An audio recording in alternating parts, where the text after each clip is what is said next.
On va maintenant passer au péricardite. Donc la péricardite a une douleur qui est très reconnaissable. Déjà, elle est rétrosternale. Elle va être augmentée à l'inspiration profonde. Elle va être aggravée aussi par le fait d'être allongée, c'est-à-dire le décubitus dorsal, et améliorée de façon constante quand on est en position demi-assise. Elle peut être aggravée par la toux, c'est pas obligatoire. Généralement, elle n'a pas d'irradiation sauf vers le trapèze, pardon, c'est de ce côté-là, et elle n'est évidemment pas influencée par les efforts, ni par les médicaments du syndrome coronarien aigu que la trinitrine.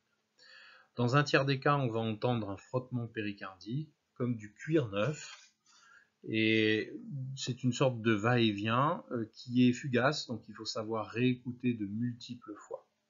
Évidemment, il manque quand, puisque c'est le frottement des deux feuillets, il manque quand l'apponchement est abondant, puisqu'il n'y a plus de frottement entre eux. Alors on va avoir des signes électrocardiographiques typiques dans 2/3 des cas. Ce sont des signes à type de, comme sur la gauche, de sous-décalage de ST, de sus-décalage comme la deuxième flèche de, j'ai dit ST, c'était PR pour le premier. Le deuxième c'est ST, mais vous voyez que c'est concave vers le bas, vous verrez ça tout à l'heure, je vais vous montrer pour le syndrome coronarien, et vous allez avoir une onde T pointue, comme la dernière flèche sur l'électrocardiogramme. Quand il y a une tamponnade, c'est-à-dire une accumulation rapide d'une quantité de liquide très importante dans le péricarde, eh bien, on peut avoir une chute de la tension artérielle, une dyspnée, une orthopnée. On peut avoir un pouls paradoxal, c'est-à-dire quand on inspire, la tension artérielle chute.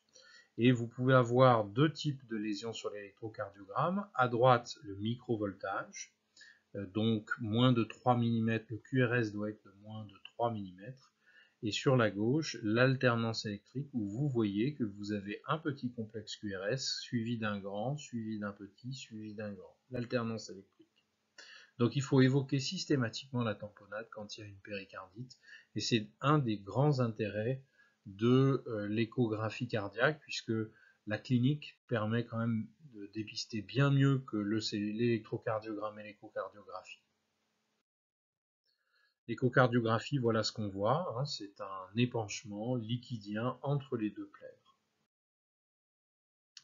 Vous allez, dans un deuxième temps, on va voir le syndrome coronarien aigu. Ce syndrome coronarien aigu,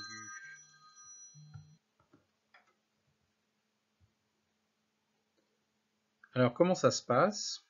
Eh bien tout simplement, comme je vous l'ai dit tout à l'heure, il y a une sorte d'inadéquation entre le débit sanguin dans les coronaires qui sont obstrués, et évidemment, pourquoi est-ce qu'on a des douleurs lorsqu'on fait des efforts? Eh bien parce que vous allez avoir une ischémie du fait de la diminution du débit sanguin qui doit être plus important quand on fait un effort, puisque le muscle cardiaque va se contracter plus à une VO2 max qui augmente. Eh bien, on va ressentir cet infarctus, enfin cette ischémie, qui peut devenir un infarctus si vous insistez, quand vous avez l'athéromatose. Donc voilà, c'est vraiment très important cet aspect de douleur. Cette douleur donc, qui est typiquement sur la zone qui est rouge, médiothoracique, basithoracique gauche, constrictive, rétrosternale, qui va être évidemment, comme je l'ai dit, et vous le comprenez, déclenchée par l'effort, et qui va avoir typiquement une irradiation dans le bras gauche, et typiquement une irradiation dans les cervicales et dans la mâchoire. Parfois c'est atypique, à type de serrement, pesanteur, pression, brûlure, déchirement, donc pas constrictif comme l'impression d'un poids.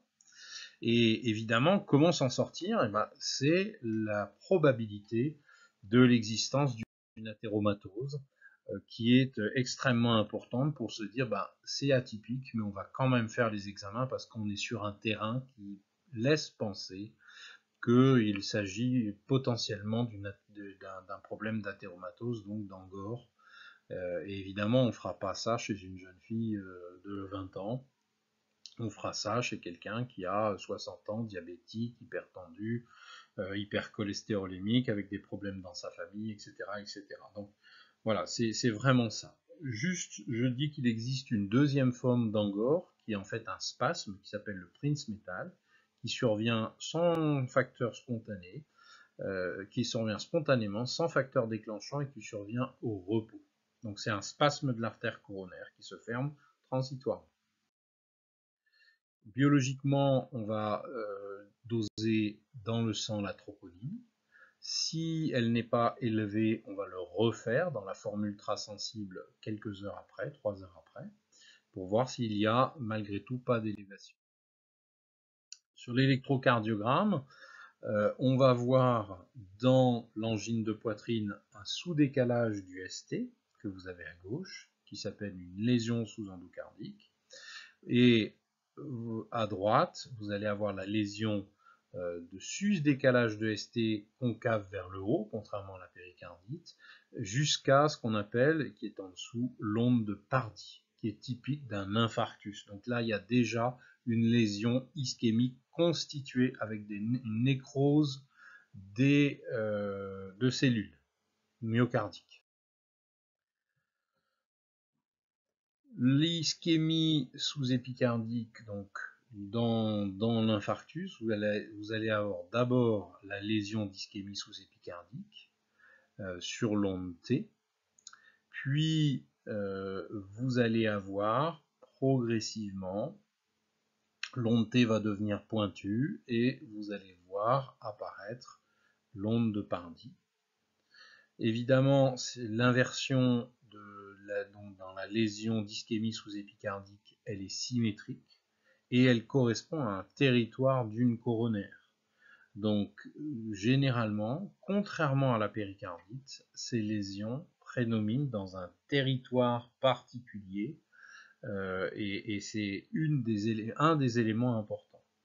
Je vous suggère de vous connecter sur le petit lien que je vous ai mis après.